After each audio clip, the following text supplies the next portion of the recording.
Bond की जरूरत नहीं है। मीडिया के लोगों ने पूछा इलेक्ट्रल बॉन्ड तुमको नहीं मिला, तो मैंने उनसे पूछा भाई साहब बॉन्ड का मतलब आपको मालूम? तो अंग्रेजी में बॉन्ड का मतलब यह है कि मिलना, मिलाना। मिला हमारा जो औरंगाबाद की गरीब जनता से बॉन्ड है वो पैसे की ताकत उसको तोड़ नहीं सकेगी। जो 2019 में इम्तियाज जलील को आपने कामयाब करके जो बॉन्ड आपको और इम्तियाज जलील का आपने मजबूत किया, मुझे यकीन है कि इंशाअल्लाह ताला 13 मई को वही बॉन्ड कामयाब होगा। मुझे यकीन है कि जिन लोगों ने, जिन पार्टीज को इलेक्ट्रल बॉन्ड में करोड़ रुपए मिले, गरीब कभी उनको माफ करने वाला नहीं है।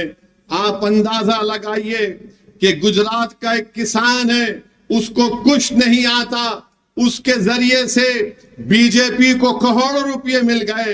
अरे वो किसान जो मर रहा है आज महाराष्ट्र में, वो किसान जो महाराष्ट्र में खुदकुशी कर रहा है, आज आप उसकी लाशों पर सियासत करते हैं। बताइए मेरे अजीज दोस्तों और बुजुर्गों, जो पार्टी करोड़ों रुपये बड़े बड़े कंपनी से लेती है, अगर आप उनको वोट देंगे तो क्या वो आपके लिए कोई काम करेंगे? कोई आपके लिए कानून बनाएंगे? देश के प्रधानमंत्री बोलते हैं कि मैंने ट्रेन स्टेशन पर चाय बेचा है, ठीक है, हमको उससे कोई इनकार नहीं है। देश के प्रधानमंत्री कहते हैं कि मैं झोला लेकर निकल जाऊंगा, चले जाइए, कोई फर्क नहीं पड़ेगा। देश के प्रधानमंत्री कहते हैं कि मैं भारत का बेटा हूं, मैं इस देश का बेटा हूं। भारत के प्रधानमंत्री कहते हैं कि मेरी कोई औलाद नहीं है, मेरी कोई घर में नहीं है, ठीक है, ये आपका जाती फैसला है, हमारे घर में है। मगर ये बताइए कि जब आप ये सब बातें करते हैं, क्या आपको आप नहीं सोचे कि कैसे आपने 6,000 करोड़ रुपये बड़े बड़े सेठों से लिया, जब किसान मर रहा था, जब नौजवानों का मुकद्दर बेरोजगारी बन चुका है, महंगाई गरीब की कमर तोड़ रही है, नौजवान पढ़ा लिखा है, नौकरी उसके पास नहीं है, मगर बड़ी बड़ी बातें करने वाले नरेंद्र मोदी देश के इन बड़े बड़े सेठों से 6,000 करोड़ रुपए लेते हैं और बोलते हैं क्या करें, हमने सबको दिया। तो मैं कहने पर मजबूर हूं देश के प्रधानमंत्री कि इस हम्माम में सब नंगे हैं, सब नंगे हैं इस हम्माम में। 6,000 करोड़ बीजेपी को, कोई 1300-1400 करोड़ कांग्रेस को, राष्ट्रवादी कांग्रेस कोई पीछे नहीं है। ये दूसरी शिवसेना वो भी पीछे नहीं है। सब बोल रहे, जैसा हम दक्षिणी जबान में बोलते कि चोरा चोरा मिलके गावा बांट लिए। मैं इनको चोर नहीं बोल रहा हूं, कहावत बोल रहा हूं, कहावत है, चोर हम ही है। ये क्या है भाई, ये तो बड़े आदमी है। आप अंदाजा लगाइए, एक किसान से जिस जिंदगी में करोड़ रुपए नहीं कमाता, गुजरात में उसके जरिए से इलेक्ट्रल बॉन्ड में 50 करोड़ रुपए दे दिए। अभी आपने 4 दिन पहले सुना होगा, हमारे देश के प्रधानमंत्री मोदी कह रहे थे खाने को मुद्दा बना दिए, खाने को मुद्दा बना दिए। मीडिया ने रिपोर्ट किया, बोले कि फुला त्योहार में गोश्त नहीं खाना, ठीक है मत खाइए। अगर मैं ये कहूं कि असदुद्दीन ओवैसी रमजान में 30 दिन रोजे रहता, तुम भी नहीं खाना? अगर मैं ये बोला कि मैं 30 दिन रोजे रहता हूं, सुबह 4:45 से दूसरे दिन 6 बजे तक कुछ भी नहीं खाना, 6:30 बजे तक, तो दूसरी जनता बोलेगी क्या पागल है ये, तू रोजा रह रहा, मेरे को क्या करना है, मेरे को खाना है। मगर मोदी जी बोलते नहीं। अब हम मोदी जी से पूछना चाह रहे हैं, चलिए आपने गोश्त की बात की, तो एक अलाना कंपनी है, एक्सपोर्ट कंपनी बीफ की, उन्होंने इनको 5 करोड़ रुपए दिए। मोदी जी की पार्टी को 5 करोड़ रुपए दिए, और शिवसेना को भी कुछ शायद 50 से कुछ नंबर है या उनको भी दिए।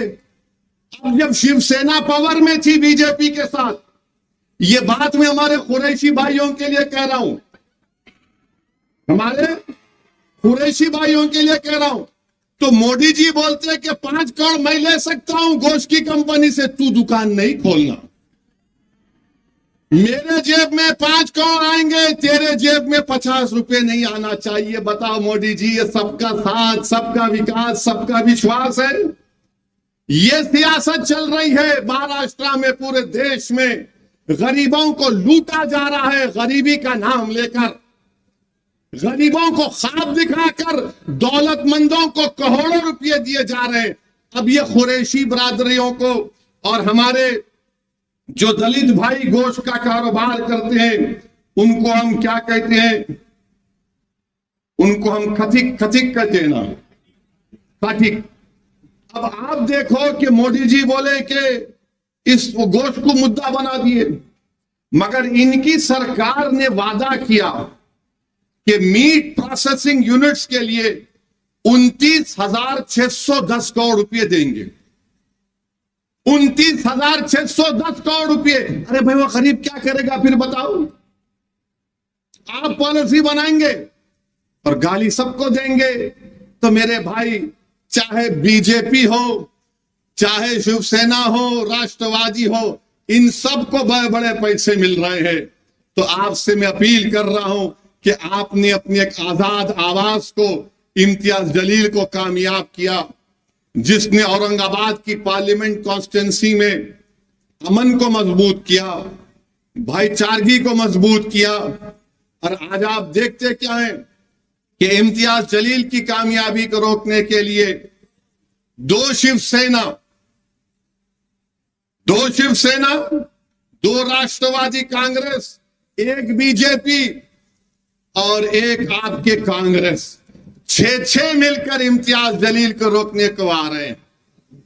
मैं औरंगाबाद और वैजापुर की जनता से अपील कर रहा हूं कि 6 की जगह 600 भी आ जाए।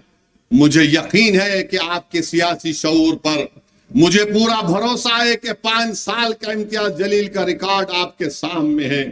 पार्लियामेंट में इम्तियाज जलील ने खड़े होकर सिर्फ एक समुदाय या मुसलमानों के लिए बात नहीं की। जब इम्तियाज जलील के सामने मुद्दा आया मराठा आरक्षण का, तो हमने उठकर इम्तियाज जलील ने कहा कि मराठाओं को आरक्षण मिलना चाहिए। बल्कि मुझे इम्तियाज जलील की तकरीर यूट्यूब पर है, आप जाकर देखिए। इम्तियाज जलील ने कहा था कि मराठाओं को धोखा दिया जाएगा और कोर्ट से इसको रद्द करवाया जाएगा। वो वैसे ही हुआ। फिर हमने कहा कि मराठाओं को मिलना चाहिए। फिर जब मुसलमानों के आरक्षण का मसला आया, तो हमने कहा कि महमूद रहमान कमेटी की रिपोर्ट है, उस रिपोर्ट की बुनियाद पर जो बम्बई हाई कोर्ट ने अपील किया, मिलना चाहिए। जब धनगर समाज के रिजर्वेशन का मसला आया, इम्तियाज जलील खड़ा हो गया और कहा क्यों नहीं मिलता धनगर समाज को रिजर्वेशन, मिलना चाहिए। अरे आपके हर मसाइल पर महाराष्ट्र में आपके 48 एमपी जीत कर जाते हैं। कितने? 48। उन 48 में सबसे ज्यादा बोलने वाला महाराष्ट्र के गरीबों के लिए, महाराष्ट्र के दलितों के लिए, महाराष्ट्र के धनगर समाज के लिए, महाराष्ट्र के मराठाओं के रिजर्वेशन के लिए, महाराष्ट्र के गरीबों के लिए, महाराष्ट्र के औरंगाबाद की आवाम के लिए, तो उसका नाम इम्तियाज जलील था। दूसरे भी जीत कर गए, मगर मुंह नहीं खोलते थे, मुंह नहीं खोलते थे। क्या बात करते थे? हमारा पार्टी, हम इसको तोड़ के आ गए, हम उसको लेकर आ गए। महाराष्ट्र की आवाम के लिए, गरीबों के लिए अगर कोई बात कर रहा था, तो 5 साल तक भारत की पार्लियामेंट में इम्तियाज जलील था। मेरे अजीज दोस्तों और बुजुर्गों, जो लोग इम्तियाज जलील को गाली देते हैं, अरे बताओ, इसी वैजापुर में, यहां पर एक गांव में एक मंदिर के लिए इम्तियाज जलील ने अपने एमपी लाड फंड से 15 लाख रुपए दिए। कौन सा घर विलेज है ना, वाकला, मनूर गांव में, वहां पर इम्तियाज जलील ने दिए। क्यों दिए? यकीनन इम्तियाज जलील एक मुसलमान है, मगर क्या मुसलमान होने के नाते मैं किसी से नफरत कर सकता हूं? नहीं कर सकता हूं। मैं, अगर मैं सच्चा मुसलमान हूं तो मैं किसी से नफरत नहीं कर सकता। मुझे सबसे मोहब्बत करने का हुक्म दिया गया। यह काम इम्तियाज जलील ने किया। हाँ, मगर जो हमसे नफरत के मजाहरे करते हैं, हम उनको जवाब देना भी जानते हैं। एक 20 साल तक 20 साल तक शिवसेना के एमपी थे, 20 साल तक थे। क्या बोलते थे इम्तियाज साहब? खान पान बोलते थे ना। हटो भाई जरा। हाँ, खानिया बान बोलते थे ना। अब उनका निशान क्या है? अब उनका निशान क्या है? कहां गया खान बान? कहां गया? बहुत बोलते थे। तो कुदरत का निजाम है, जो ज्यादा बकबक करता उस पे ही गले में सांप पड़ जाता। अब वो उन्होंने बोल रहे मेरा आखिरी इलेक्शन है 2024 का। अरे तुम्हारा आखिरी इलेक्शन 19 में हो गया, अब और आखिरी नहीं है। हर बार गाली देते थे, हर बार लड़ाने का काम करते थे। मगर एक बात तो है, इम्तियाज जलील को एक और कामयाबी मिली। जो कल तक खान बान फू बोलते थे, जो कल तक बोलते थे कि आपसे वोटिंग का राइट छीन लिया जाए, अब क्या बोल रहे? औरंगाबाद की आवाम, हिंदू मुसलमान सिख ईसाई सबको मेरा सलाम। कभी 20 साल में बोले ऐसा? क्यों बोले? आप इम्तियाज जलील को कामयाब करे तो बोलना पड़ रहा। यह तब्दीली इम्तियाज जलील ने औरंगाबाद की जनता में और औरंगाबाद की आवाम को पैगाम देकर किया। तो इन लोगों का अब इम्तियाज जलील से अब भाग रहे हैं। इम्तियाज जलील बहुत आगे, अरे इसकी इम्तियाज जलील के कदमों पर चल रहे हैं। अब इम्तियाज जलील के नक्शे कदम पर चल रहे हैं। मगर मुझे यकीन है कि इंशाअल्लाह ताला 13 मई के दिन आप तमाम एक होकर औरंगाबाद की आवाम इम्तियाज जलील को जो कामयाब करेगी, वो आपकी कामयाबी होगी। दोबारा वो अमन की कामयाबी होगी, वो मजलूमों की कामयाबी होगी, वो गरीबों की कामयाबी होगी, किसानों के हक की कामयाबी होगी, दलितों को मजबूत बनाने की कामयाबी होगी, मराठाओं को उनको आरक्षण दिलाने की कामयाबी होगी, दंगरों को उनका शेड्यूल ट्राइब स्टेटस दिलाने की कामयाबी होगी। मैं आपसे वादा कर रहा हूं कि ये काम MIM पार्टी कर रही है। आपसे अपील करने आया हूं कि मुत्तहदा तौर पर अपने वोट का इस्तेमाल करिए। और याद रखिए मेरी इस बात को कि UAPA का कानून आया तो यही शिवसेना ने मोदी का साथ दिया था। CAA का कानून आया, यही शिवसेना ने मोदी का साथ दिया था। ट्रिपल तलाक का कानून आया, यही शिवसेना ने मोदी का साथ दिया। मेरे भाई, मेरे बुजुर्गों, मेरी इज्जतदार मां और बहनों, आज चुनाव आ रहा है तो MIM पार्टी और ओवैसी को गाली दी जाती है।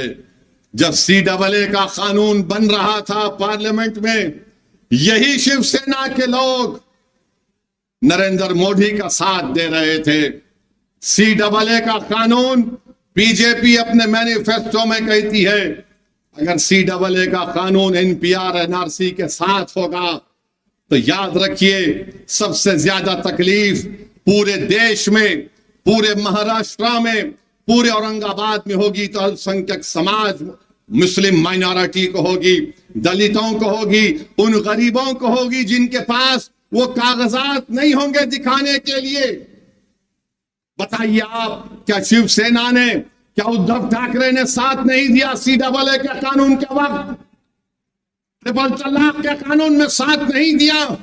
आज आकर बड़ा अपने आप को सेकुलर दिखाते हैं, बड़ा हमदर्द दिखाते हैं। बताइए आप, भारत की पार्लियामेंट में मोदी के 302 MPs के सामने 2 लोग खड़े हो गए और कहा कि नरेंद्र मोदी, ये CAA का कानून काला कानून है, हम इस काले कानून को नहीं मानते।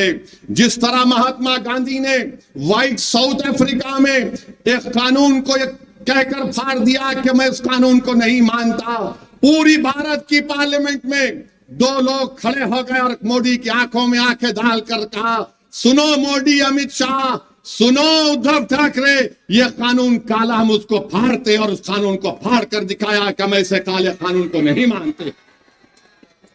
अब बताइए, आपने साथ दिया, आज आकर बड़ा हमको हमदर्द बता रहे हैं। मैं सबको कह रहा हूं कि आपको इन बातों पर गौर व फिक्र करके अपने वोट का इस्तेमाल करना है। मैंने करीब से इम्तियाज जलील साहब को देखा, बड़ा करीब से देखा हूं। मैं आपको जिम्मेदारी के साथ कह रहा हूं कि इस शख्स के दिल में एक हमदर्दी है गरीबों के लिए, कमजोरों के लिए, मजलूमों के लिए। ये शख्स ये नहीं देखता कि कौन किस समुदाय का है, उसका मकसद एक ही है कि औरंगाबाद की आवाम ने मुझे कामयाब किया। मैंने कई मर्तबा ऐसे लोगों के इम्तियाज जलील से पार्लियामेंट में और उनके घर पर मुलाकात करते हुए देखा जो औरंगाबाद में इम्तियाज जलील के खिलाफ काम किए। मैंने एक बार पूछा इम्तियाज जलील से कि ये भी महाशय आ गए आपके पास? तो बोले हाँ असद भाई आ गए, मेरे खिलाफ काम किए, मगर जो मेरे घर पे आ गया वो मेरे औरंगाबाद पार्लियामेंट की कॉन्स्टिट्यूंसी से आया है, वो मेरा भाई है, मैं इसका काम करके दूंगा। दो मर्तबा इम्तियाज जलील उस आदमी के काम के लिए दौड़ धूप कर रहे थे। तो ऐसे एमपी की आपको जरूरत है। याद रखिए 20 साल आप बंदी थे, अब आप आजाद हैं, अब आप आजाद हैं। 48 एमपी में एक मीम जीतता है तो सबके पेट में दर्द हो जाता है। ये कौन है, ये कैसे जीत कर आया है? लोग ये समझ रहे थे कि इम्तियाज जलील जीत कर आएगा तो असदुद्दीन ओवैसी सिर्फ भाषण देगा और इम्तियाज जलील दूसरों की तरह खामोश बैठे रहेगा। मैंने इम्तियाज साहब से पहले ही कहा था, पहले दिन से मैंने कहा इम्तियाज साहब शुरू कर दो बैटिंग, आपको रुकना नहीं है। इस देश की जनता को मालूम होना चाहिए कि हम आवाम के नुमाइंदे हैं, हम आवाम के वोटों से जीत कर आते हैं। हमारा काम उनकी आवाज को उठाना। आप उठाकर देख लीजिए, भारत की लोकसभा में पूरा रिकॉर्ड है इम्तियाज जलील का। और ये जो 20 साल में ये जो खान बान जा क्या बोलते थे, कितने बार उन्होंने बात की। जब कभी भी बोलते थे वक्फ को खत्म कर दो, वो वैसा कर दो। इनके अखबार में लिखा जाता था कि असदुद्दीन ओवैसी का वोटिंग राइट छीन लिया जाए। आज बड़ी हमदर्दी की बातें कर रहे हैं। क्या यही उद्धव ठाकरे ने महाराष्ट्र की विधानसभा में खड़े होकर क्या कहा था बाबरी मस्जिद के बारे में? ये आपके सामने है। तो फिर से आपसे कह रहा हूं, 2 शिवसेना, 2 राष्ट्रवादी, 1 बीजेपी और 1 कांग्रेस ये नहीं चाहते कि आपकी आजाद आवाज औरंगाबाद से दोबारा कामयाब हो जाए। ये नहीं चाहते कि यह आवाज कामयाब होकर जालिमों से पंजा आजमाई करे। ये सब के सब इलेक्ट्रल बॉन्ड के गुलाम है। हम आपके खाजिम हैं, हम औरंगाबाद की आवाम की जनता के नौकर हैं। आपसे मैं अपील कर रहा हूं कि 13 तारीख के दिन सुबह के अवलीन वक्तों में आप अपने घर से निकलकर अपने के कोर्ट का इस्तेमाल करिए। मैं हमारे तमाम दलित भाइयों से भी अपील कर रहा हूं कि इम्तियाज जलील साहब का साथ दीजिए। आप पूरे एतमाद के साथ 13 मई के दिन निकलकर इम्तियाज जलील साहब का साथ दीजिए। और हमने अमरावती में यह फैसला लिया कि जनाब आनंद अंबेडकर साहब की हम तायीद कर रहे हैं। मैं अमरावती के तमाम जिम्मेदारों से, वहां के बुजुर्गों से अपील कर रहा हूं कि आनंद अंबेडकर साहब की आप सपोर्ट करें, उनको वोट दें ताकि वो वहां पर बीजेपी के एमपी को शिकस्त देकर आनंद अंबेडकर साहब को भी वो मेंबर ऑफ पार्लियामेंट बनाकर अमरावती से भिजाएं। ये एमआईएम पार्टी ने फैसला किया है। तो मेरे अजीज दोस्तों और बुजुर्गों, मेरी आप तमाम से अपील है कि एमआईएम पार्टी आपकी आवाज है। आज आप देख रहे हैं कि कोई आइडियोलॉजी नहीं, सब कभी इधर थे तो कभी उधर जा रहे, कभी इधर जा रहे तो इधर जा रहे। ऐसा दिख रहा है कि सुबह में घर से सफेद शर्ट पैंट पहनकर निकलते हैं, दोपहर में खाकी शर्ट पैंट पहन लेते हैं और शाम होने तक लाल रंग का कपड़ा पहन लेते हैं। ये आइडियोलॉजी अब कोई बाकी नहीं रही। इसलिए बहुत जरूरी है कि आप तमाम वैजापुर की जनता 13 मई के दिन अपने के वोट का इस्तेमाल करिए और दोबारा अपनी एक आजाद आवाज को इम्तियाज जलील को पतंग के निशान पर बटन दबाकर कामयाब करिए। आप तमाम का बेहद शुक्रिया, क्योंकि अब नमाज का वक्त भी होने वाला है और आप लोग यहाँ पर आए, आपका बहुत बहुत शुक्रिया। 13 मई को पतंग के निशान पर बटन दबाइए और जाकर अपनी पतंग को वैजापुर के आसमानों पर फैलाइए और बता दीजिए कि आप मुत्तहिद हैं, इत्तेहाद ताकत है, अपनी पार्टी को कामयाब करिए। बहुत